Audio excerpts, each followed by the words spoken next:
Make sure this is on here. Yes, we're on there. So yeah, so what I've been doing, you say you've been interviewing players over there. Do you remember just after lockdown? It was just before lockdown, actually, I think, or it was just after lockdown. Do you remember you were coming over to Stratford with Donny Wells and Lee Walker? You Yeah, were yeah, playing in yeah, some of my proams, and that it was quite enjoyable. yeah. But I like to get tours on pros on every so often, and to talk about what it's like on the tour, because it's never quite what you expect when you get on there, especially as you get on there as a young age, like you got on there, because you got on. I think you were 17, weren't you? Yeah. Turning pro, I was 17. Yeah, I had a brief sort of year when I was 15 as a top up. But yeah, properly 17. Yeah. That's very tough because it's not what you expect, because you kind of, just correct me if I'm wrong. I'm just going to go through your timeline a little bit here. You kind of, I think you won the under 21 Europeans twice, and you won the world Uh, under 18s. I mean, that's not easy to do. There's not a lot of players do that at a young age. So there was yeah, already the signs there that you were going to get on the tour. You were going to be good enough to get on the tour, but to get on the tour at 17, you're kind of thrown in at the deep end. yeah, yeah. No, it's yeah. I suppose starting off is tough. You get in the tough draws. You're playing the top players, and they're top players for a reason. They're hard to beat, especially when you're raw and you're going for everything, and it is tough at the start. Mhm. And when you came on that tour, was it for the first time when you come on the tour when you were 17? Is it what you expected it to be, or was it like, oh shit, this is really tough? I can't beat these guys. I mean, this is not Yeah, like, you know.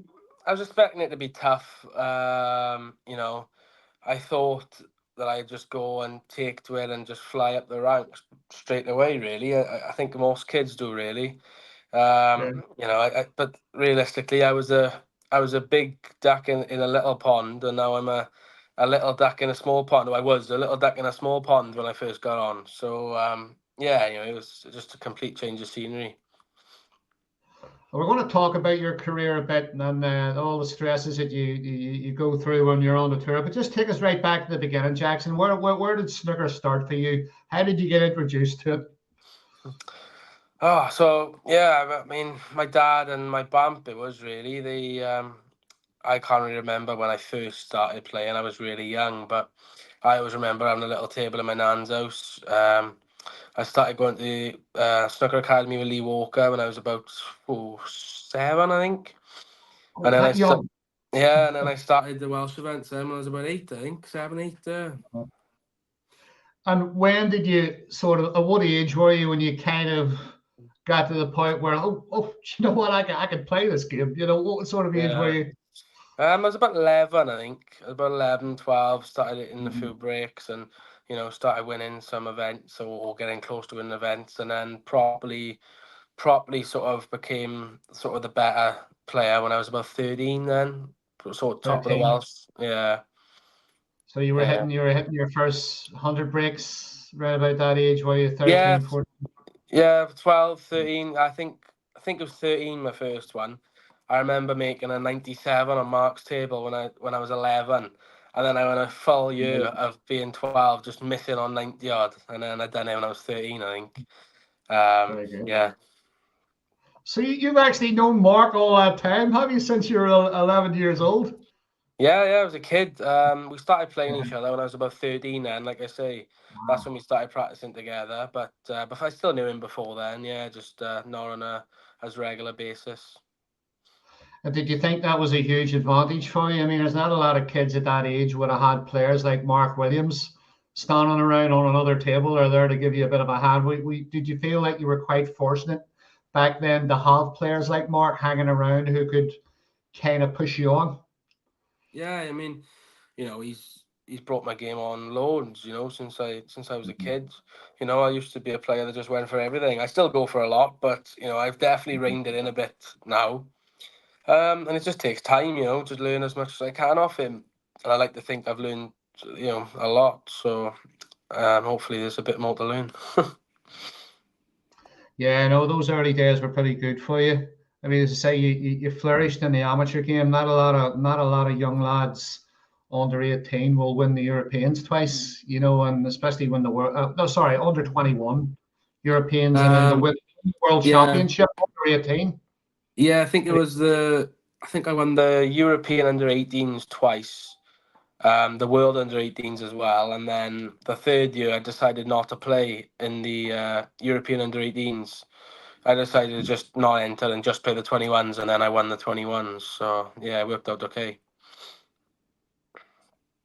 So you're 23 years old now, Jackson. You're currently, I think you're 39 in the world provisionally, or Uh, around about there. Keep a yeah, I little. think just inside the top 40. I think. Yeah, I think so. Yeah, which is great. Is it fair to say that you've had your best season just last season there, 2024? That's probably been your best because Uh, you got the final of the European Championship, and you got the semis of the World Open. Semis the World Open. Yeah, I got the, and then obviously the Crucible straight after, and then Yeah, the final of the Championship League. But that's kind of this season. Just at the start of this season, that one, which helps. So yeah. yeah, good finish and a good start, really. Yeah. So you could say that the end last season there is probably your best. Yeah. So what has pushed you along there more than ever before? What changes have you made, or have people done? Talk us through what the differences have been for the I improvement. think I didn't feel bad all year really. I was playing okay. I was just running into like, I was running into Ronnie in the second round, and then I was running into Robertson, and players that can all, they're all good players, and you can lose. I played Higgins in one, I think Judd in one. It's not easy, but it was coming. I felt it was coming. I think I lost to Robertson in the Welsh Open, and then the next tournament I had Higgins again out in China, I think, and I won then obviously in China, and it was finally the door finally opened. But I was leaving it a little bit late to open, but it just bided my time really. Well, look, listen. When you start beating players like Higgins and Selby in big competitions, mate, you know you're on a stepping stone. So, I mean, that's it.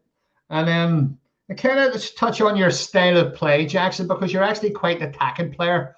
You you're one of these players. There's a lot of young players that are coming through, you're quick. You're quick. You're attacking. You take balls on, and okay, you're still young, and even back in the early part of your snooker career, you could say that that's the only way to progress. The only way to progress is to play your natural game and push yourself. But just having a little look at those last sort of 4 years on and off, 5 years on and off the tour, have you reined anything in? Are you still playing quick? Do you need to make changes to get to the top? What do you need to do? I think the speed of my play. I don't think there's nothing wrong with that. I think I'm still not as quick as like Ronnie and players like that. So I think that's fine. That's just my natural sort of, when I'm in, and it's just quick. I probably, if I slowed it down, which I've probably tried before, it probably makes me worse. Mm.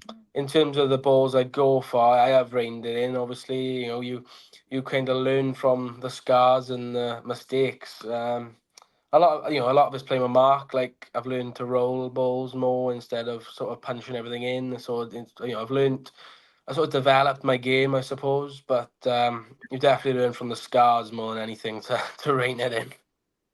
Yeah, I think Mark is. You could call Mark. You wouldn't call Mark a fast player, but you'd certainly call Mark Williams an attacking player. He, Yeah, he, yeah, he takes a lot of shots on, which is quite encouraging, you know. So we're going to get let's talk about pretty much, we talk about life on the tour. I like to sort of get to where players are. Jackson, you've had 5 years on and off the tour. I know you dropped off the tour, but you got back on the tour through Q School very yeah. quickly. There really wasn't much of an issue there. Where are you right now, mate? Where's your head? Where are you with your game right now? What are the things you need to do now? Yeah, I mean, at that moment, I'm feeling good. I had a couple of disappointing results in the qualifiers, only winning one out of the three. But, I just got to say to myself, I got the final of the league tournament before. I mean, you can't win them all at the end of the day. Just win as much as you can. And my game at the moment is good, there's no complaints, really. We've got a new cloth on the table, it's lovely, and I'm playing well. So I just look forward to Saudi now next week. We're getting through that there. And what about the other thing that gets me? There's a lot of great amateurs out there, Jackson, who have pretty much started what you did back then. Some of them are a bit older than yourself, actually. to be fair, and they can't seem to find it. The comfort zone seems to be a thing. You know, the traveling, the anxiety, the pressure, how tough this game is, the mental challenges that when you go to a big tournament, and that's kind of where I think a lot of them fail. So how do you deal with that? Is there ways you deal with that, or do you just get on with it? Talk us through your way of Yeah, dealing. yeah, I'm just one to sort of be in the moment, and get on with it, really. I mean, I Mhm. suppose the junior game and, winning the titles as a junior does help with that. When the pressure's on, I suppose I've grown up always having the pressure on me, really, because most of the time I was expected to win as a junior, so the pressure is always on. So I like to think I can handle it pretty good, when it comes down to it. And I've had some disappointing losses over the years, but recently I've sort of been, holding my own in terms of holding myself together and just getting over the line. So you wouldn't say the traveling aspect of things is such a big issue.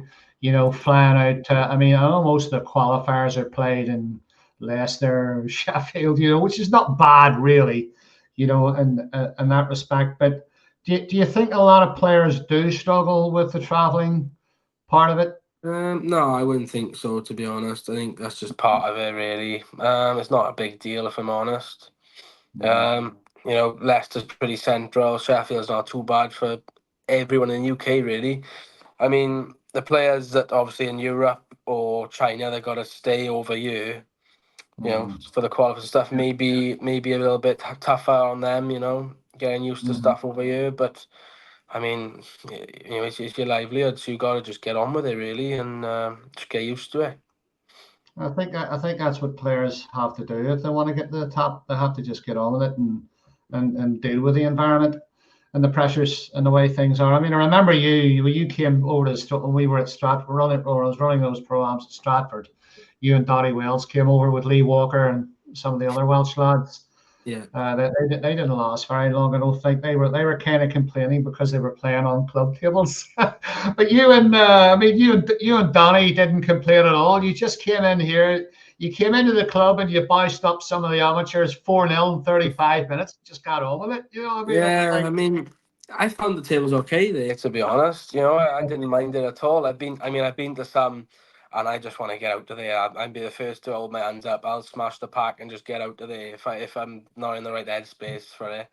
Um, and then I just probably won't go back. But I found it alright in Stratford. I was fine going there, and it went too far either for me, which was good.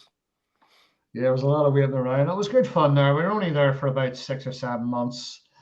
But I thought the venue was great. A lot of players, a lot of top players complained about the tables. You know, some of the pros were coming along going, "Oh, I'm not paying 60 quid for those pockets." You know, I mean, it's a level field for Christ's sake. You know, everybody's playing on the same tables. You know, do you find that when you're I don't know whether you spend a lot of time speaking to other professionals when you're at the venues, you're in and that there do you communicate with a lot of the other professionals, or do you kind of just keep yourself out of the way? I mean, we all say all right to each other, really, but there's not much bothering with each other going on. Like, they'll say, okay, all right, or you're talking to players' lounge, and that's about it, really. I mean, everyone has their own little cliques. You got the boys from like Leeds, boys from Newcastle. You got the Chinese, obviously. You got the Welsh boys then as well. You all got your own sort of cliques, really, and you don't really go out of it, really.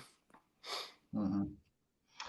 Well, it was nice to see. It was nice to see Donny Wells do that. Get to the get to the semis of the recent Chinese tournament. That's probably his biggest win, I should think, since getting back on the tour. You know, he was very unfortunate not to get back on the tour through the COVID era and that there. But I was always convinced that you and him were going to get back on the tour when you were coming over to Stratford when you dropped off. But lots of things are happening. Hopefully, I want to get Don on here. Actually, he's a wee bit shy. I think he does. But if he'll probably watch this because I'll send it to him anyway. We'll get him to come on and talk about that. But maybe he has a little bit more confidence to talk about things. Yeah, So yeah. anyway, um, let's talk a wee bit about the technical side of what you're at, Jackson. Who's is Mark still coaching you, or who's coaching you at the moment? I've never really had a coach, to be honest. Obviously me and Mark played together, but in terms of Yep. like technical side, I never really had one. Most people who watch me play will see that I'm quite similar queuing wise to like I queue way over to the left, and then come through straight. I mean, no coach is going to teach you that. Judd is, I think, a bit more than me, but obviously because he's left-handed is the other way. I don't Right. think no coach is going to teach that, and I don't really want to not do it because I think I'll be starting all over again. So, and Judd's doing all right, so I'm pretty happy with not having a coach. So are you just remind just of reflecting on it. Are you right-handed and left-eyed? Are you cross dominant, or are you? No, I'm straight down the middle really. I just queue to the left. Literally the Okay. left of the white ball is yeah, just and then it just comes through straight really. I just don't really know how to explain it, but yeah, that's just the way I play. There's a few players like it. To be fair, it's not just like myself, Judd. I think Peter Lines does it. There's quite a few that does it, but it's just you wouldn't teach it. No, I think these things just fall into place with players. Players kind of develop their own cue actions, and I think it's best to stick with it, really. And Yeah, if you're going to try and change something like that at your level, it becomes more of a problem yeah, exactly. more often than that. And Yeah. what about your cue? What type of cue and tip do you play with? So I got just a Paris Ultimate Q. And then I think at the moment I'm using a Legends G Spin. So Giles Martin, who does my tips, is one of his tips from Legends. And yeah, one of the better tips I've had on in a long time. A few of them I've had now, and they're lasting a lot longer as well. Touch wood. But yeah, they're doing well. Is that quite a hard tip, Jackson? That Legends tip, or do you get the Um, choice? yeah, it's medium, I'd say. I used to love a tip as soft as you could get it. But I think playing on these conditions now, I've had to go a bit harder. Soft tip is just too reactive on these tables, and so I've got a bit harder, and now I'm up to a medium, probably medium, yeah. And do you have your own table at your own club? I remember having a conversation with you about 4 years ago about this, but I can't remember what you said. Do you have your own table at the club? Yeah, well, myself and Mark is Mark's table. Just me and Right. Mark are the only ones that play on it, really. We've got a star in his club, yeah. And what are you using? Are you using the 10 cloth, or are you using a faster cloth? No, we use Hainsworth, we do. Usually Precision, but I think this one we Yeah, got I Hainsworth know. Max. I just wanted to hear it from you. I didn't want to say it because I know he uses the precision. I love the precision cloth because it's a really, I don't know what it is about it. I think it's because it's so fast. It's a really good training Yeah, cloth. yeah. I mean, a lot of players that come down and a big fan of it because that's not what we play on the tour. But they say to me, do I see a big difference like from that to the tour? But I think Mark's the same as me. You just get on with it. I don't really see much difference. I go from that to that, no problem. And in the recent months, I haven't done too bad on the tour, so I'm pretty happy with it. It was great to see young Liam getting on the tour. I interviewed Liam there just 2 or 3 months ago when he got on. He did so well. I remember he came down. He travelled all the way from Wales to the Hampshire to play in some of my pro-ams with Lee. No, he didn't come with Lee. He came down with his dad, but he was only about 14 then, and Yeah, some of us could see the potential at that time. yeah, So I think Liam does practice with Mark a bit too. yeah. We used to play. He used to come in the club with me and Mark a bit, and we'd have a knock, but not for the last sort of year or two. I mean, I used to go over Liam's place quite a bit as well. Yeah, we Mhm. had a few knocks. Obviously he's a very promising sort of young player. And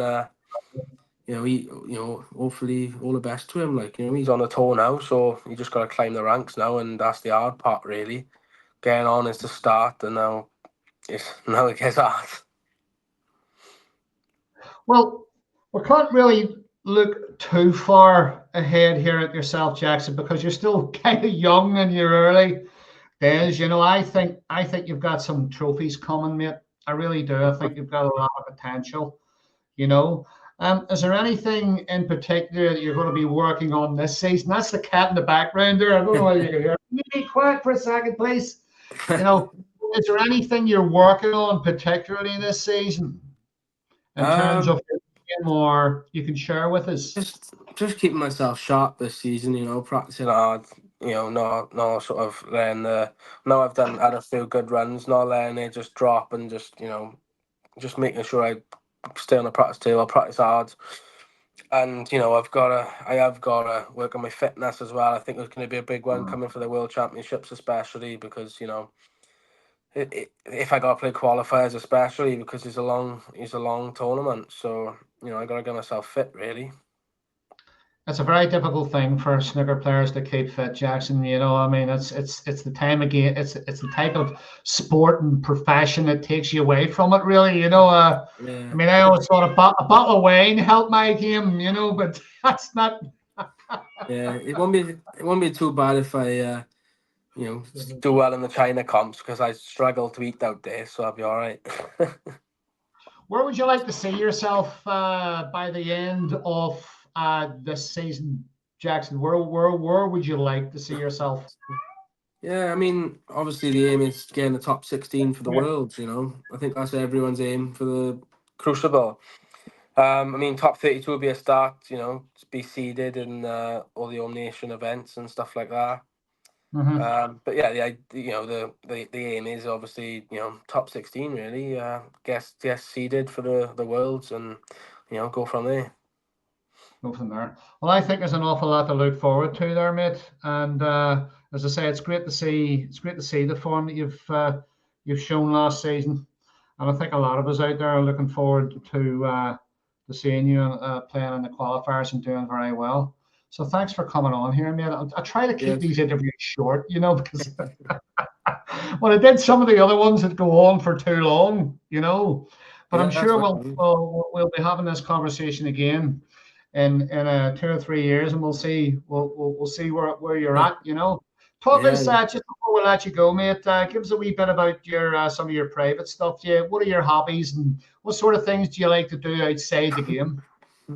I mean, I play a bit of golf. I'm pretty decent. I'm off 7 point something, seven 7. point two. Yeah, yeah, pretty good, not bad. I play a bit of darts as well, local league stuff. Nothing Yeah. special.